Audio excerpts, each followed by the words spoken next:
The Young and the Restless spoilers. After 3 days, Jack gradually got used to life on the yacht. He no longer resisted as strongly as when he first woke up. The yacht belonged to Patty, and in her mind, this ship was not a cage but a sanctuary. Patty said that this was her favorite yacht, and she was willing to stay here for a whole month without returning to land because it had all the amenities and she needed nothing else. Jack knew that Patty was the woman who used to love him, but now he was married to Diane. Patty didn't hesitate to express her feelings. She felt she deserved it, and Jack began to feel something for her. Jack said that he wanted to return to Genoa and that he would leave Diane to be with her, but Patty didn't believe him. She said that it was too late now. Things had become more complicated than ever. She believed the world had conspired to separate them for years, and now she was simply reclaiming what had always belonged to her. Jack fully realized his mistake, and he was seducing Diane.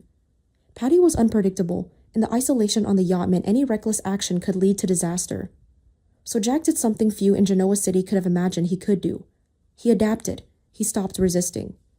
He listened to Patty. He let her talk about her dream of a new life, about a distant future where Genoa City existed only as a painful memory.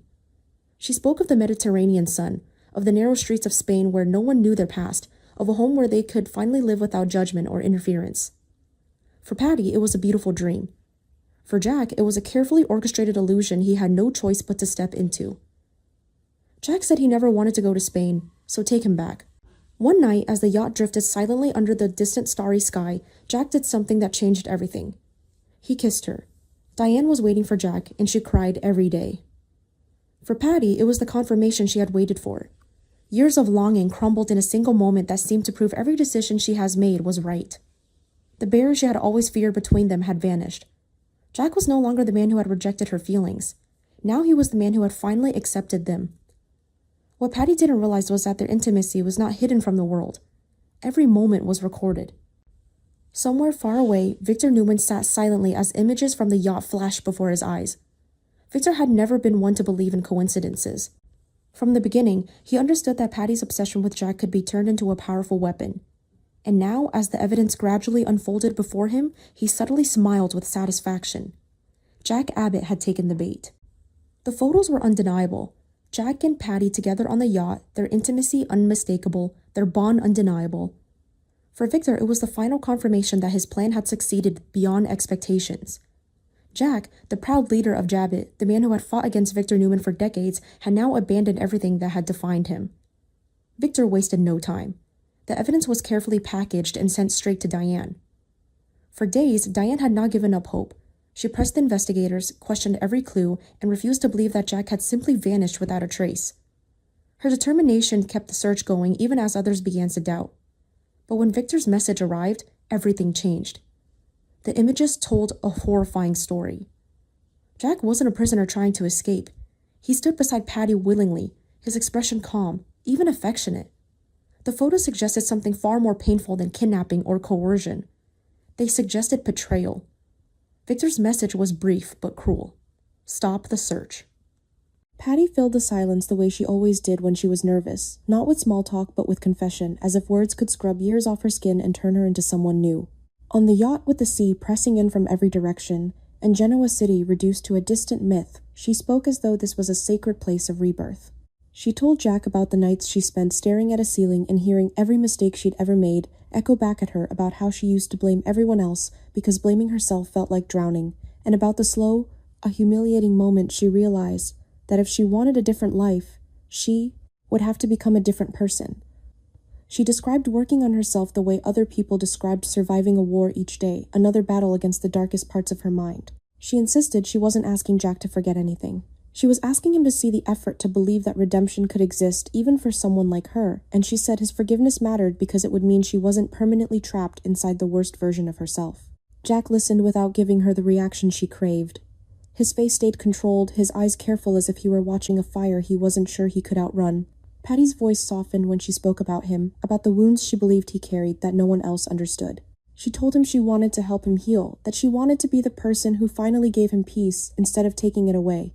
There was a sweetness in her tone that almost sounded sincere, but Jack had learned long ago that sincerity did not guarantee safety. Still, he allowed a fraction of vulnerability to show the smallest crack in his armor, because he understood something crucial in this floating world. Patty did not respond to resistance the way normal people did. She responded to resistance as proof that she needed to push harder. When she finally left him alone for a few minutes, Jack didn't rush for the door or throw himself at a window. He stayed exactly where he was, disciplined breathing, carefully measuring time the way prisoners did. He stared at the soft lighting, the polished surfaces, the false luxury that made the situation feel like a twisted vacation instead of captivity. If Patty wanted a story where she was the savior, then Jack could give her that story at least long enough to learn what he needed to learn. He wasn't going to win by force. He was going to win by understanding what drove her and by finding the one thread that could unravel the entire illusion. Patty returned with a rolling cart, the kind you'd see in an expensive hotel arranged with unnervingly thoughtful precision. There was food that looked warm, and real drinks that glittered with ice, even a folded napkin placed as if this were a dinner date and not a hostage situation. Jack's stomach tightened anyway. He had learned to distrust kindness, especially the kind that arrived too perfectly. He barely touched anything at first, his body reacting with instinctive caution, but Patty didn't get angry. Instead, she did something that felt rehearsed, something designed to disarm him. She tasted everything herself, one item after another, as if she were proving a point to an audience. She sipped the drink, ate a bite, swallowed, and then watched him with hopeful eyes, almost proud of her own restraint. No poison, she seemed to say. No tricks. See how safe you are with me. Jack forced himself to eat slowly, not because he trusted her, but because he knew weakness would be his enemy later. Patty watched him like a person watching a miracle unfold. The more he complied, the more she seemed to glow with the belief that compliance was turning into affection. It was a dangerous misunderstanding, and Jack could feel the weight of it pressing down on him. Every small concession he made would be interpreted as love. Every polite word would be translated into devotion. But Jack had lived long enough to know that survival sometimes required performing a role you hated. He began to speak in the language Patty wanted, not outright lies, but carefully shaped truths. He admitted that the past had been full of mistakes that he had underestimated. Pain that he had dismissed people when he should have listened. He let his voice carry the kind of regret that sounded personal enough to be real. And when he finally mentioned Patty's name with something that resembled softness, she looked as if she might cry from relief. Jack let her see what she needed to see: a man willing to consider forgiveness. A man willing to believe she could change. A man willing to meet her halfway. Patty leaned closer, hanging on every syllable, and Jack used that hunger. He told her forgiveness wasn't a switch you flipped. It was something you earned. He told her he needed proof, not speeches. He needed to see redemption in action, not just in promises. Patty nodded rapidly, eager like a student desperate to pass a test. She swore she would do anything, that she would show him with her actions, that she would spend the rest of her life making it right. Jack watched her carefully, because anything was the most dangerous word she could offer. Then he presented the idea that sounded like mercy. He suggested they could go ashore together just once and then each walk away in a different direction. No police, no revenge, no humiliation. Just an ending that didn't destroy either of them. He framed it as a chance for Patty to prove she was serious about change, because letting him go would be the clearest proof of all. It was an elegant solution, the kind that would appeal to someone obsessed with the symbolism of redemption. For a moment, Patty's face froze. The hopeful softness collapsed into something else, something older and more complicated. Her eyes flickered away, and Jack could almost feel the shift in the air, like the yacht itself had drifted into colder waters. Patty tried to smile, tried to keep the dream intact, but her voice didn't match her expression. She apologized to him quietly at first, like she was sorry about a rule she hadn't written. She said they couldn't do that. Jack didn't press too hard. He kept his tone gentle, almost curious, the way you might speak to someone you didn't want to scare. He asked why not. He asked what was stopping her. He expected jealousy, fear, obsession, some emotional confession that would confirm what he already knew. But Patty's answer landed like a door slamming shut. She told him she wasn't the one in charge here. The words hung in the air, heavy and final, and for the first time since waking up on that yacht, Jack felt true terror crawl up his spine.